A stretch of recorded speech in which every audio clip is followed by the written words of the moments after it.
ગુજરાતના લોકો માટે 6.5 કરોડની જનતા માટે મલ્લિકાર્જુન ખડગે જેવા સિનિયર આગેવાન અને કોંગ્રેસના પીઢ કાર્યકર જ્યારે ગુજરાતીઓ માટે આવા અભણ અને મૂર્ખ જેવા શબ્દો ઉપયોગ કરતા હોય ત્યારે મને એમની માનસિકતા ખબર પડે છે કે કોંગ્રેસીઓએ એમની માનસિકતા કેવી છે કે ગુજરાતીઓ એમને ક્યાંક ને ક્યાંક ખટકે છે। આ ગુજરાતીઓએ આખા દેશને વાત કરીએ આપણે મહાત્મા ગાંધીજીની કે જેમણે માર્ગદર્શન આપ્યું અને વૈશ્વિક સ્તર ઉપર આ ભારત દેશને એમણે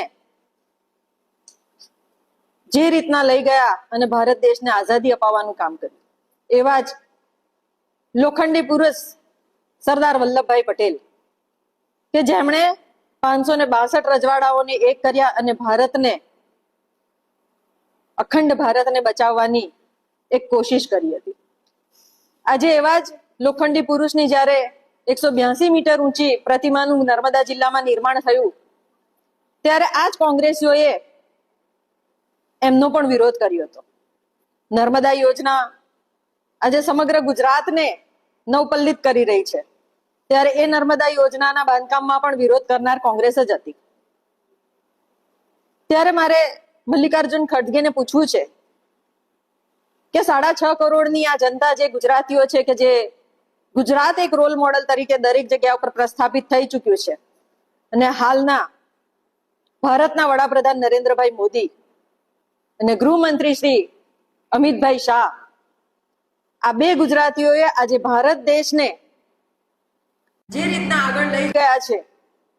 એ આર્થિક રીતે હોય, સામાજિક રીતે હોય, રાજકીય રીતે હોય, સ્વરોજગાર વાત હોય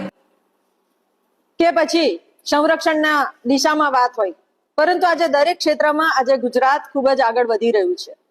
ત્યારે ક્યાંક ને ક્યાંક આ કોંગ્રેસીઓને ગુજરાતની જે આ ક્ષમતા છે, ગુજરાતનું જે આ ટેલેન્ટ છે અને ગુજરાતીઓની જે હિંમત છે ને એ હિંમત એમને ક્યાંક ને ક્યાંક ખટકે છે। પરંતુ આવનારા દિવસોમાં જ્યારે તાલુકા પંચાયત અને જિલ્લા પંચાયતની આ ચૂંટણીઓ આવી રહી છે ત્યારે આ કોંગ્રેસીઓએ ચેતી જવાની જરૂર છે કે તમારા આવા બેહુદા અને અસભ્ય ભરેલા જે તમારા જે ભાષણોમાં તમે ગુજરાતીઓને જે રીતના તમે વર્તન કરો છો એ વર્તનનો જવાબ આ ગુજરાતની પ્રજા તમને આપી દેશે અને તમારે